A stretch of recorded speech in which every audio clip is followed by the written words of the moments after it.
ஆரம்பமாக உள்ள Beijing winter Olympic போட்டிகளுக்காக சீனா தயாரித்துள்ள ஒலிம்பிக் தொலைபேசி செயலிகளில் சில முக்கியமான பாதுகாப்பு பிரச்சினைகள் இருப்பதாகவும் இதனால் பாவனையாளர்களின் தரவுகளுக்கு பாதுகாப்பு அச்சுறுத்தல் இருப்பதாகவும் குற்றச்சாட்டுகள் எழுந்துள்ளன. சீனா கடந்த சில வருடங்களாகவே மக்களது தரவுகளை இரகசியமாக சேகரிப்பது, பொது வழிகளில் கண்காணிப்பு கேமராக்களை பொருத்துவது என பல்வேறுபட்ட குற்றச்சாட்டுகளை சந்தித்து வருகின்றது.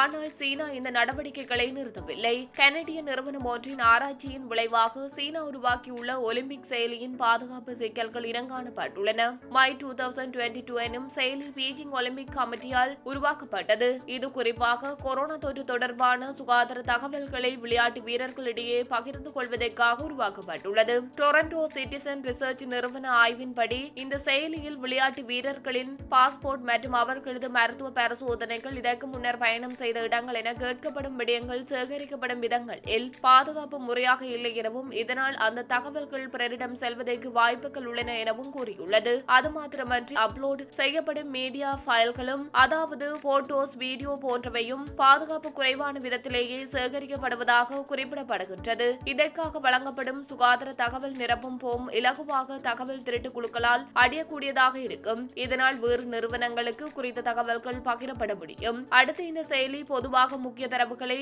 என்கிரிப்ட் செய்து அனுப்புவது போல என்கிரிப்ட் செய்யவில்லை. எனவே தகவல்கள் இலகுவாக இடையே கசிவாகும் சாத்தியக்கூறுகள் உள்ளன. இறுதியாக இந்த செயலியின் பிரைவசி பாலிசியில் தகவல்கள் எந்தெந்த நிறுவனங்களுடன் பகிரப்படுகின்றன என்பது தொடர்பான எந்த ஒரு விடயமும் குறிப்பிடப்படவில்லை. இந்த பாதுகாப்பு சிக்கல்கள் காரணமாக சில நாடுகள் தமது நாட்டில் இருந்து பீஜிங் வின்டர் ஒலிம்பிக் போட்டிகளில் பங்கு பெற்ற உள்ள வீரர்களை சொந்த தொலைபேசிகளை விட்டு புதிய தொலைபேசி ஒன்றை இதற்காக பயன்படுத்திக் கொள்ளுமாறு அறிவுறுத்தி வருகின்றன.